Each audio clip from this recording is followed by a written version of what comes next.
Hello, my name is Liz and on camera today is Fahim, and we're here with Adil Ashraf, who is the Postgraduate Research Officer. We're just going to have a little interview today, so can we start by you just clarifying your role of what a Postgraduate Research Officer entails, please? Yeah, so this role is like mainly for the just to represent the interest of postgraduate research students.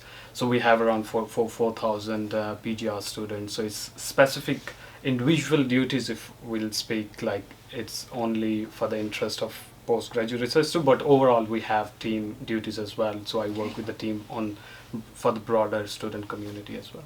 Lovely. Thank you. Why do you think that you are the best person to represent postgraduate research students? Well, because I'm elected. So every year we have elections, and then everyone can vote. And so mainly, so it's an elected position. So in that sense, we can say like, okay, I'm the best person. But definitely, out in the community, in the PGR community, maybe there are a few people like even better than me. So I would encourage them. Like when we have next elections, they should stand for the role and then just like run for this position and get votes and contribute. Thank you. You state that you want to bridge the gap, enhancing communication channels between research students and university leadership. Can you tell me what steps have been taken to facilitate this, to let your target audience know what you are doing to create change on behalf of PGR students? Yeah, so it's a really good question. I would say, so PGR community is like very different than UGT and PGTs, and there are a lot of things, like so many issues are there. It's relatively new position as well. That's why maybe we'll come up, we can discuss like I try to change the role also for the next year.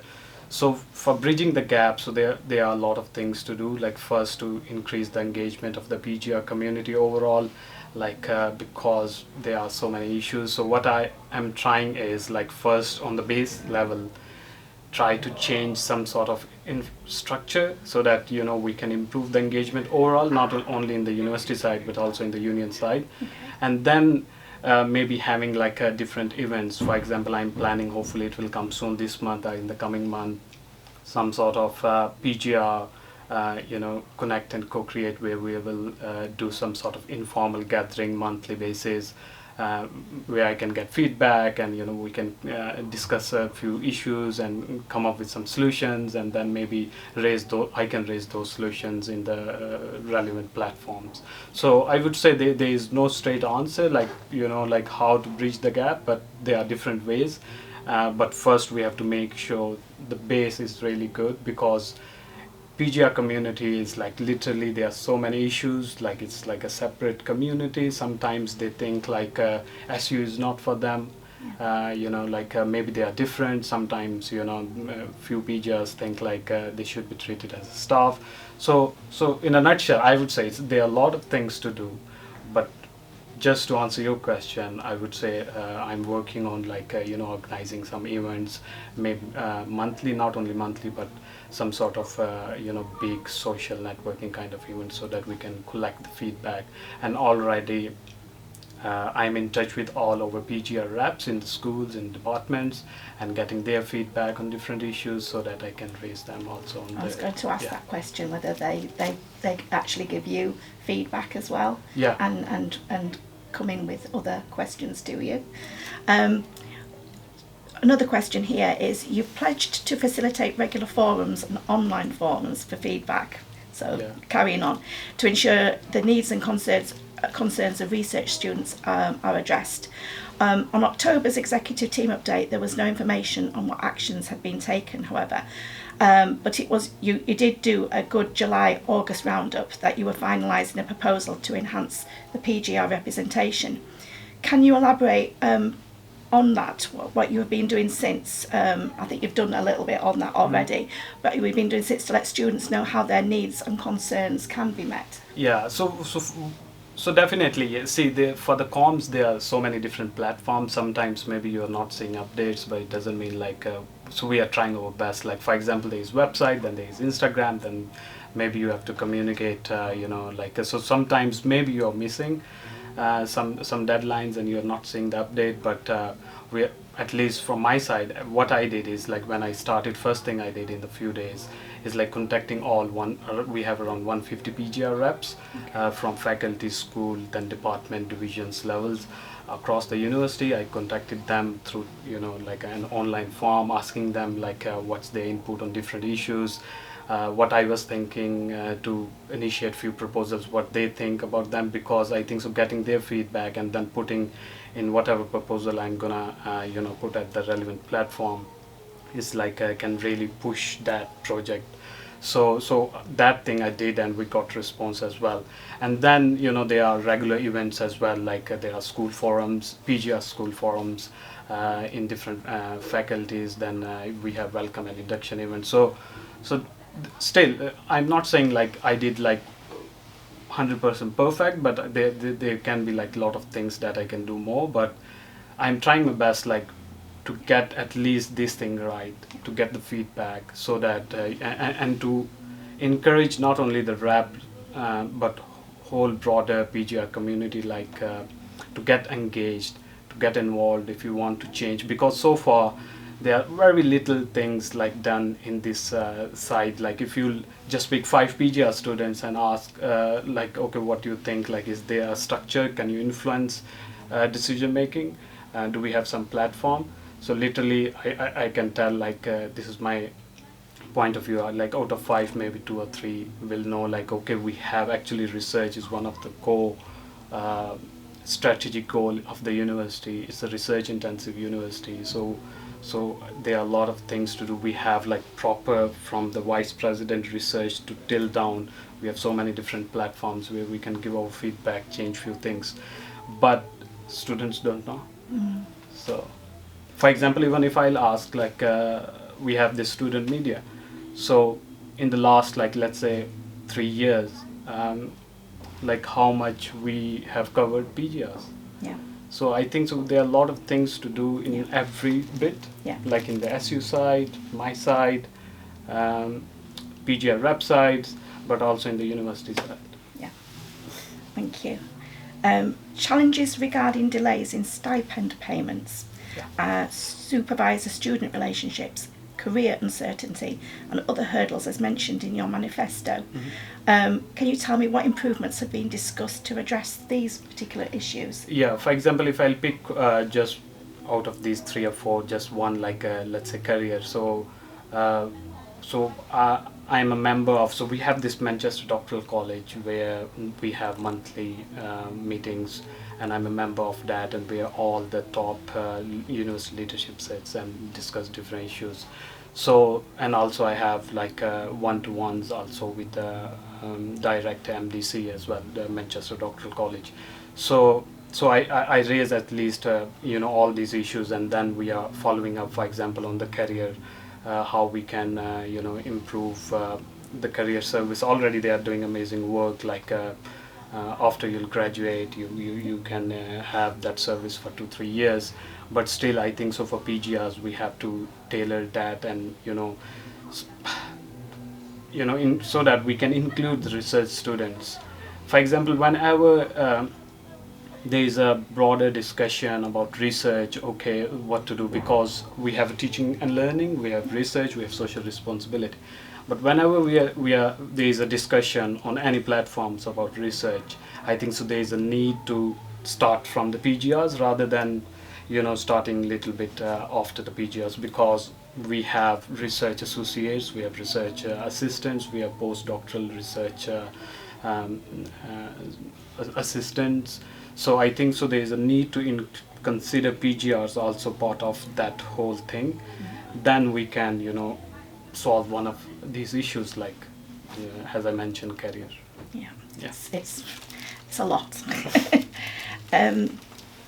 IT support, research funding, and adopting AI and VR tools. You have stated that you will lobby for increased financial support for conferences and research related events. And you stated that you met with the Manchester Doctoral College, the MDC team, and learned about their remit for postgraduate research, strategy and governance. Can you elaborate a bit more what exactly the remit consists of and how this will affect current postgraduate research students? Yeah, so first on like lobbying for the increased funding, and then I'll come back to the MDC one. So on the increased funding, still I'm trying, to tell like MDC we have to increase, and it's not a straight like very easy thing to do, but like for example we have doctoral colleges in each of the faculties. So they have conference support, like it's £500 that students can apply for, and then for PhD students we have something called research training support grant. So that also varies different across different disciplines. So I'm trying to just lobby like if we can increase that, because 500 is nothing. First of all, those awards are just few awards, they are like a limited number, and then secondly is just 500. So what you have to do with the 500? If you have some conference in London, I think so you can do, but if you have to go to Europe or US, that 500 is nothing. So I'm trying like to convince them like, see, this is nothing, so we have to increase that. Otherwise there is no purpose of that, So that's a little bit on the funding side. So we are trying, let's see how that will work. On the Manchester Doctoral College, so that's I would say they have different in that board there are different people from each faculties, and also recently director MDC also started there is a new position that can lead the whole board, and I'm also a member. So then they have in MDC, this board is called like strategy group. So they are looking for overall for the strategy. So they are not looking for, they cannot direct the fundings and stuff, but they are looking at policies, regulations. For example, if we have to make some changes in supervisory policy or something, so they are discussing those strategies. So strategy level, they are discussing different topics, but we can raise also these funding issues as well and discuss, and then they can direct our request or whatever to the doctoral college to do a few things. Thank you. Do you think that the AI and VR and other emerging technologies can ever truly foster innovation and academic excellence?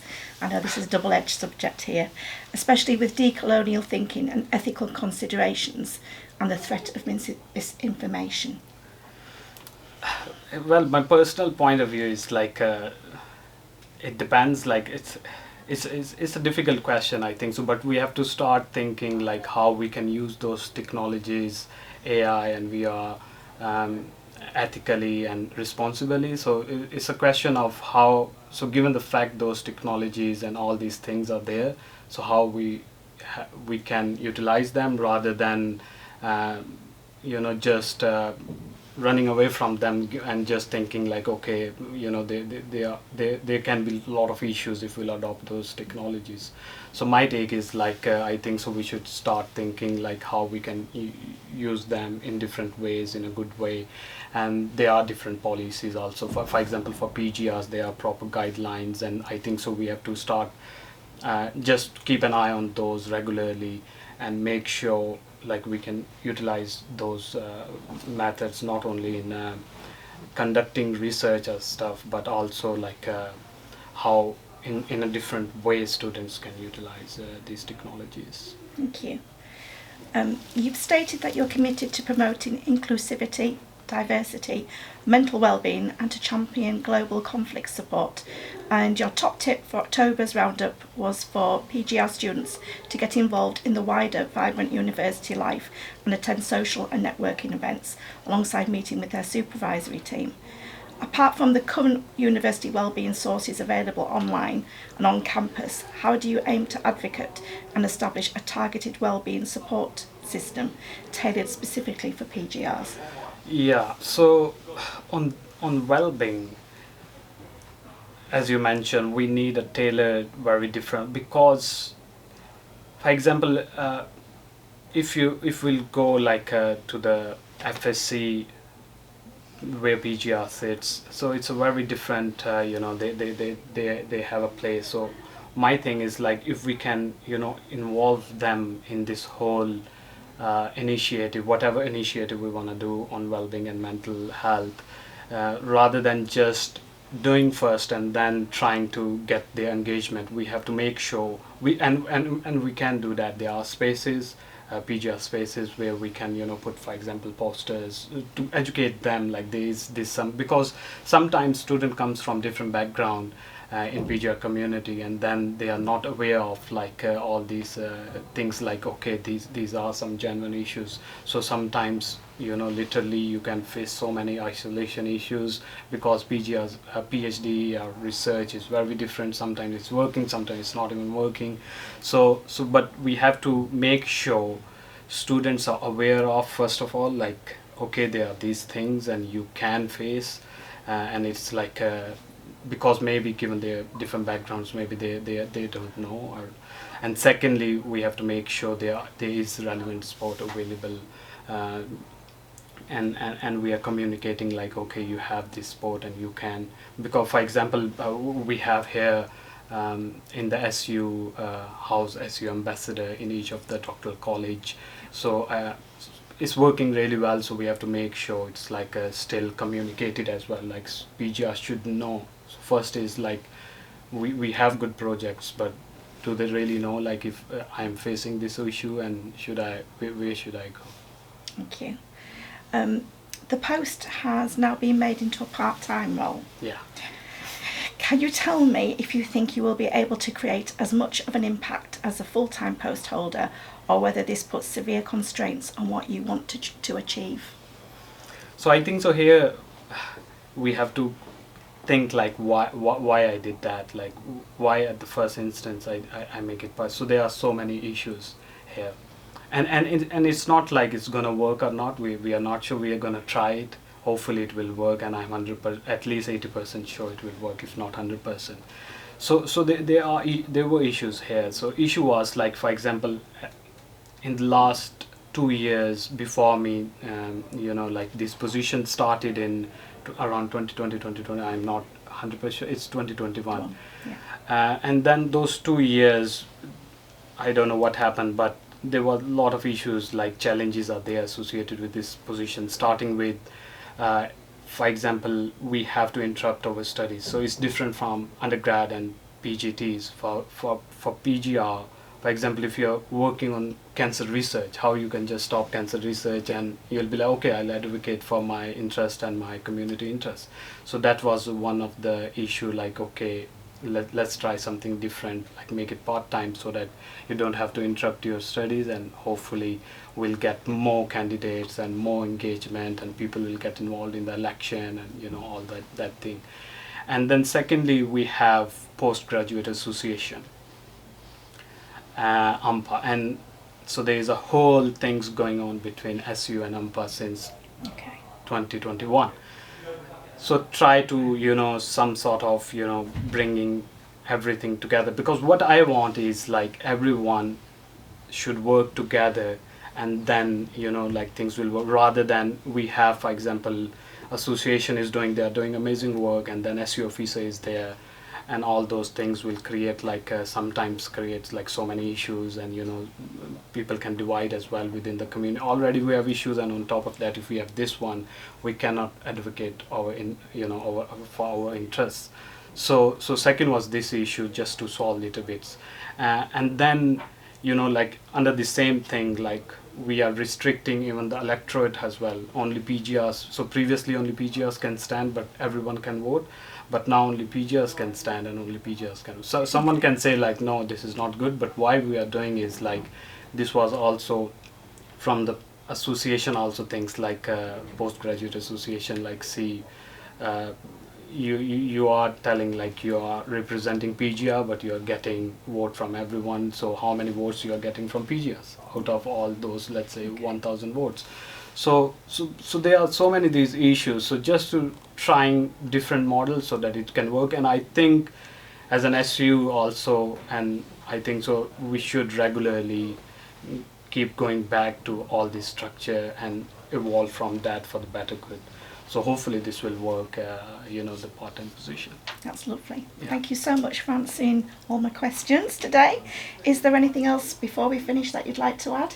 Yeah, I think I just for the PGR community and also for the students. So one message for the whole students also, I think they also should consider PGRs also as a part of the broader student community.